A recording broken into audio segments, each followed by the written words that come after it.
Welcome to Dallas Dirt. I'm April Towery, the City Hall editor for CandysDirt.com, and I am here today for Dallas Dirt with Matt Segrest, the president and CEO.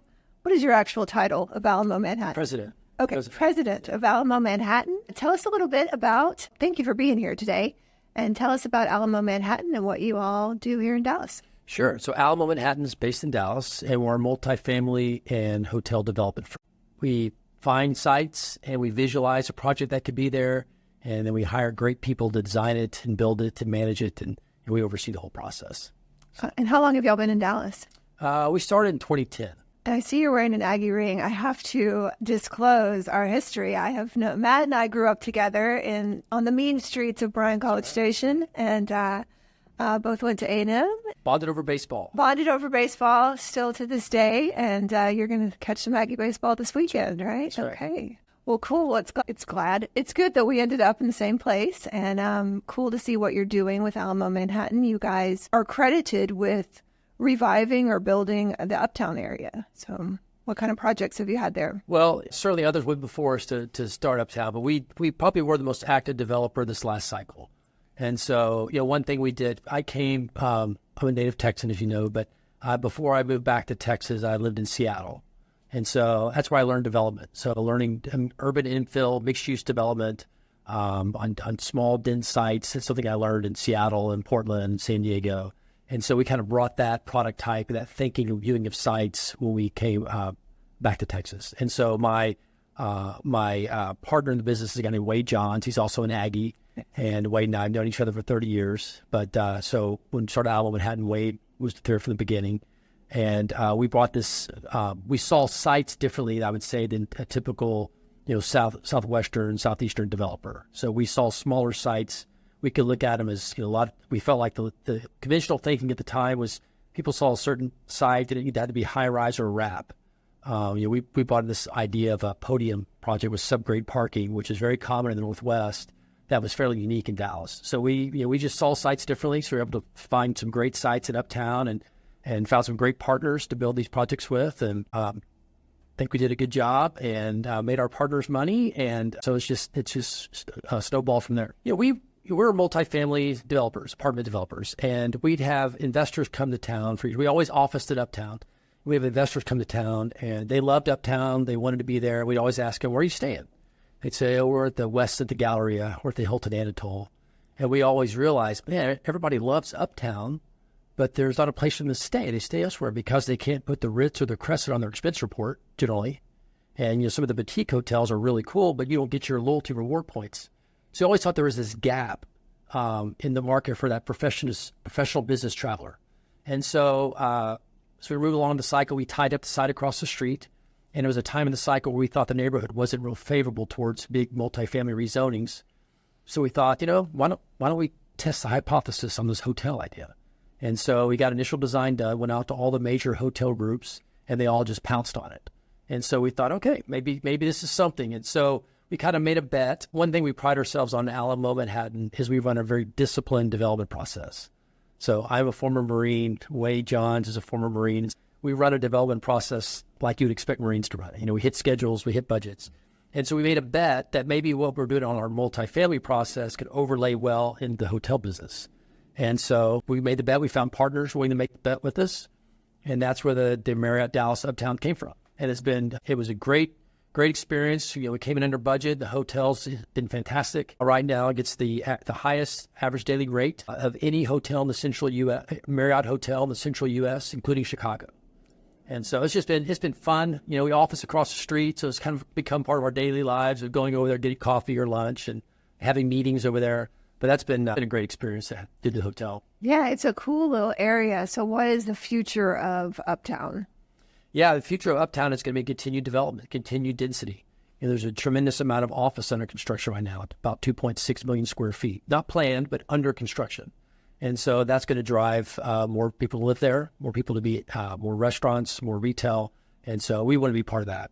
So as part of that, where our office currently is, which is across the street from the Marriott, we've rezoned that site from a 2.5 FAR to a 9.4.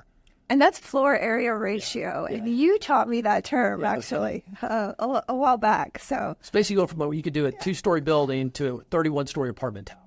which is very appropriate for what's happening in Uptown now, and that especially in that area. So we spend a lot of time and effort investing in the community as far as trying to make designs that are appropriate and trying to respond to people's concerns. And so it was a really we didn't have any opposition to the rezoning, and so we're really excited about when the market turns to start that project. You've done a really good job with community engagement, and that doesn't always go well, and it didn't go well for you with at the beginning. Was it Victor Prosper that was in a tax increment financing zone, and you had some hostile neighborhood meetings, and tell me how you kind of turned that around. Yeah, good question. So Victor Prosper, which is our project in Bishop Arts, it's at Davis and Zhang. I guess one thing, having cut our teeth developing in Seattle and Portland, those are really rigorous public processes to get a new development. There's no by right development there. You have to go through a design review process and get the community's buy-in. So that's a process we're used to. So when we started Victor Prosper, we went out with initial designs. And again, one thing our company tries to focus on is not having an ego. And we're always learning. That's really important to us. We always want to listen. We know we aren't the smartest people in the room. And so we want to listen. And so we gave an initial design, and there was a lot of strong feedback. Let's just reflect that. Yeah. Strong feedback. Some of it was more personal because people had personal interests at stake, but that's fine. And so, what we really wanted to do is we wanted to listen, and we took a lot of feedback, had dozens of meetings with different stakeholders, and we told them, thanks, we heard you, let us come back to you. And so it was probably one of the most satisfying parts of my development career when we went back to, I think we had those meetings initially starting in May, and we went back to them in September to represent the project. It was a large forum, a few hundred people there. And what we really tried to do was create a project that connected with the fabric and the architecture that was historically in the Bishop Arts District. And that felt like it fit. It didn't feel like some new project that was created that stood and it's a contrast to what was there already. And so we spent a lot of time in the architecture with that and the building design.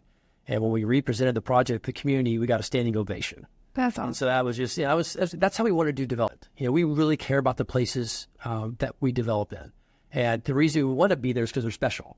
And so we want to fit there. We want to make things better. That's our goal. We want to make things better. And so, Victor Prosper, it's, if anybody's seen it, it looks like it's an old building. We've built it with styles that were more early 1900s to fit the neighborhood. And, the best compliment we'll get on that project is pretty often people will say, man, that renovation you guys did, the Bishop Arts, it's fantastic. And so it's new construction. So that's a great comment to get. And I went to a groundbreaking there. Was that about a year ago? Yeah. Okay. And so what's going on with phase 2? Yeah. So phase 2, it's another 210 apartments. It's the same thing. It's a long street along 7th between Zhang and Madison. And so to make it not feel like a long monolithic building, we broke it apart into 6 different buildings aesthetically. So you'll look down the street, and again, what we want people to think is, wow, this has been here 100 years, and these are the buildings that have been added on over the years. And the bricks going up right now is probably half done, and it looks great. We're super excited about it. It's the same kind of model that we did on the first phase. Now, tell me, are these considered luxury condos, or is this market rate? Market rate apartments. But typically the model we use is we'd like to do smaller unit sizes. And so what that does is that drives a smaller price point.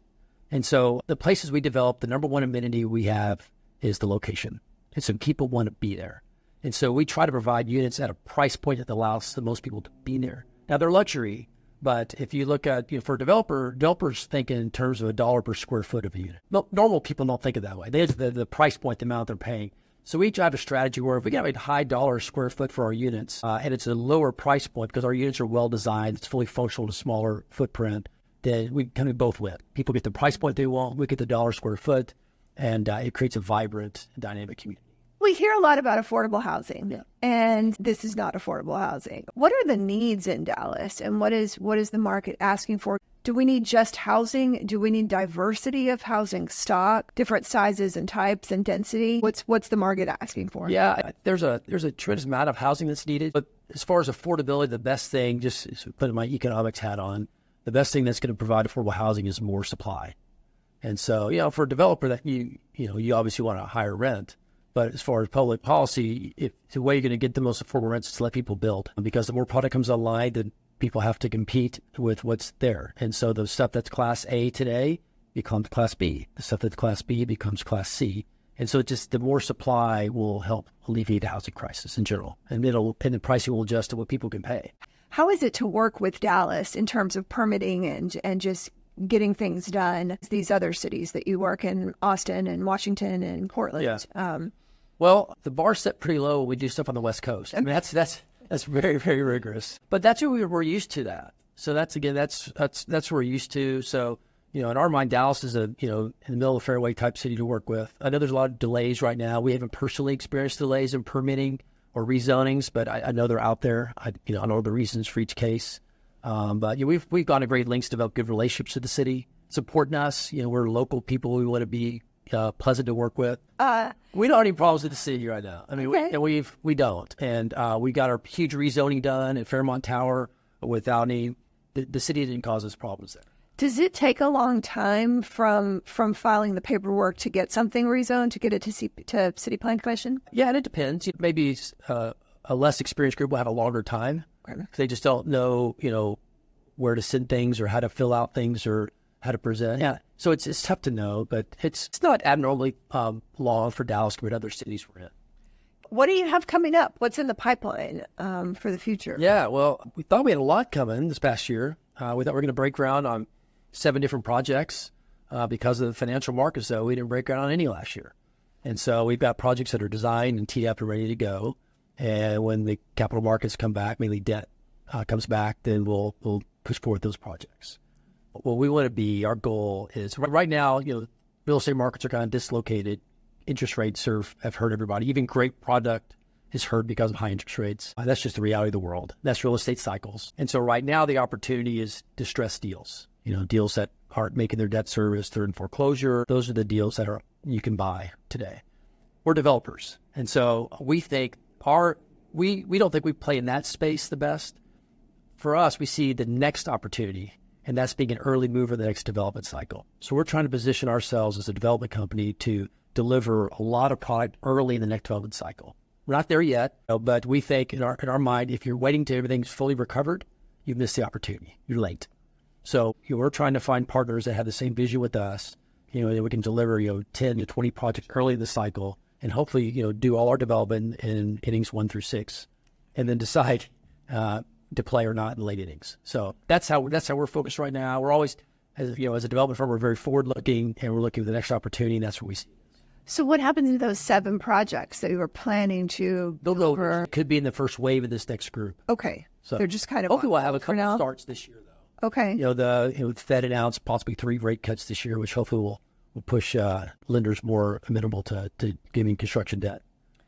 I was going to ask you about the office market. You said that it's kind of booming in the Uptown area. And are you seeing, we used to talk a lot about post-COVID and sort of that bounce back. Are people looking for office space? Are people working in offices again? So I'm not an office expert, but I do know the problems are in suburban Class B office. They let the older stuff, built in the 80s or 90s, and to entice people to come back to work, the new space is doing well. Because to entice people to come back, they'll give them this great new office space with all the amenities. And that's what Uptown's delivering. And so that's going to be healthy. It's going to suck things from outside, but it's going to be great for Uptown. What are you doing in some of these other cities? Very similar projects, the housing and hospitality? Hospitality, yeah. So the Marriott was the first of what we hope is mini hotels. It's this urban hotel model we kind of developed there. It's fun, it's successful, and everybody likes it. And so we're working on a Renaissance Hotel in Raleigh-Durham right now. We're tying up a couple of apartment sites in Raleigh-Durham. And basically, as we expand as a company, we want to be in all the markets where the young, talented Generation Z kids want to be. So that's where we want to build going forward. Can they afford your stuff? Oh, yeah. Okay. Well, I am so in the realm of hearing about affordable housing, hearing about the fear of density creeping into established neighborhoods. The city is working on their comprehensive land use plan. I think we're also hearing from developers, even on the affordable housing side and community development, that they have to make a profit. Yeah, I have probably strong counter thoughts on this. I think if affordable housing is really a societal good that we're looking for, I think the government should be willing to invest in that. If that's that important, and what that means, I think the programs are set up now it's like, how much can you punish a developer to allow them to still go forward with the project. I personally think a mindset that would really have a larger impact would be one of to incentivize developers to actually do it.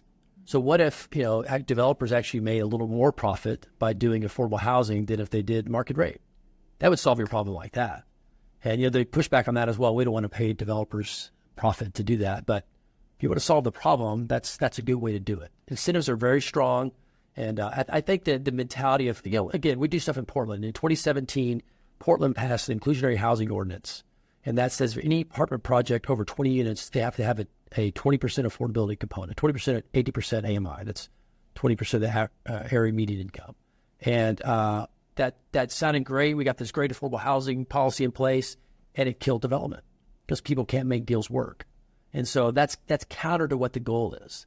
And so, in my mentality, I think I would love to see a shift in the whole thinking on the matter to see if we create incentives to actually make people want to do that, it's going to take care of itself. Do you actually think that we need more affordable housing? Because it seems like sometimes these projects come up depending on the location, and we hear from residents or council members that they don't want a huge low-income apartment complex adjacent to their neighborhood because of issues like crime. Yeah. So the trend is to have a percentage of a market rate deal.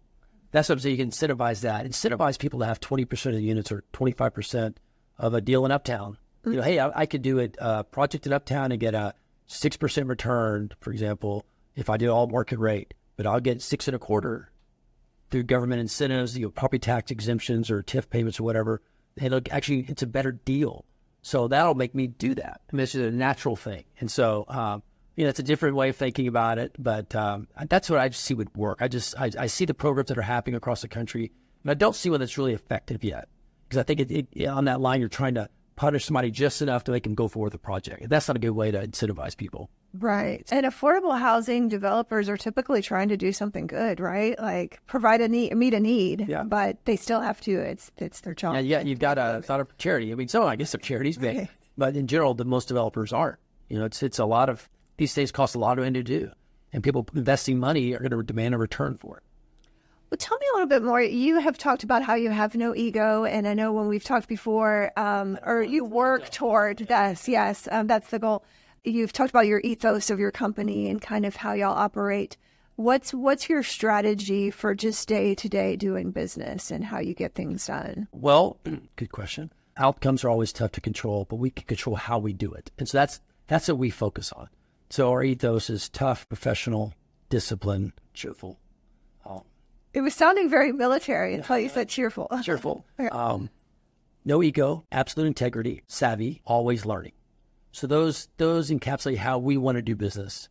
And so we want to be tough, professional, disciplined how we approach things. So to drive to get better and better, and the next deal is better than the last one. Do you have your eye on any sites, and are you always looking for? Yeah. Always. Yeah. What are you particularly attracted to? Like, what makes a piece of land good land?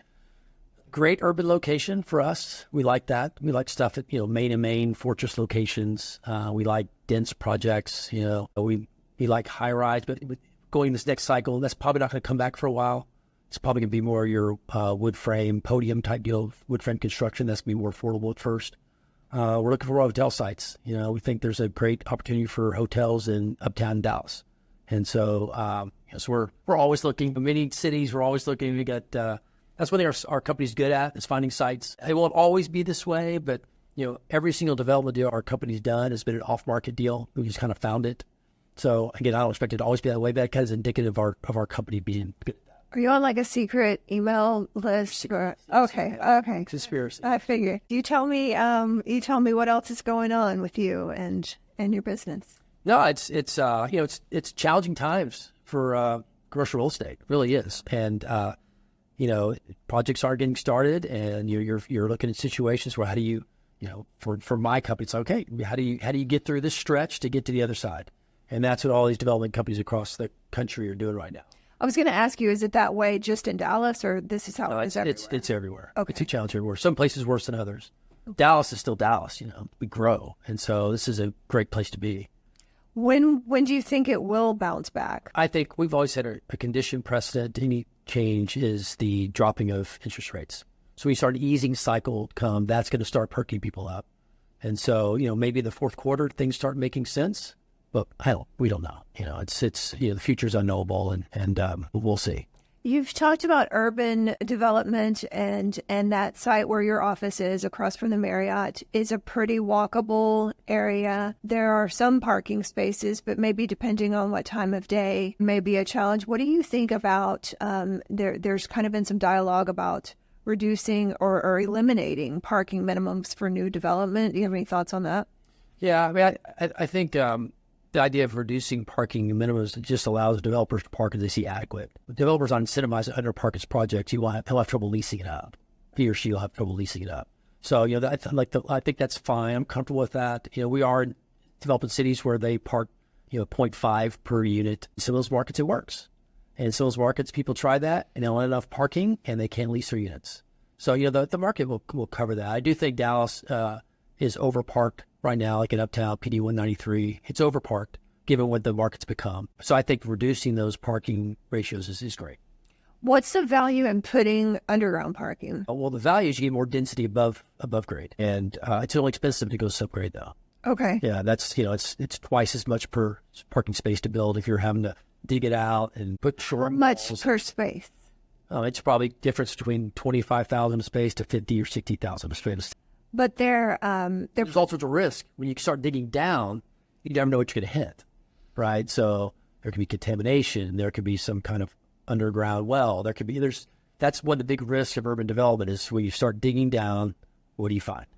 And it's always a little scary. Have you had any experience with finding gold or not gold? I found contamination that I had to clean up. Yeah, so we spent a lot of money on cleanups, and that's just part of the risk of urban development. Just in the ground, not even in a building. No, like in the ground. Finding the ground, you find the groundwater. Sometimes you do a lot of studies beforehand, so you're rarely ever caught completely unaware. But you don't know. You do probe a site, but you don't know until you start digging. So it's fun. Fascinating day in the life. All right. Well, that is all for this episode of Dallas Dirt. We thank you, Matt, for joining us today, and we will see you next week.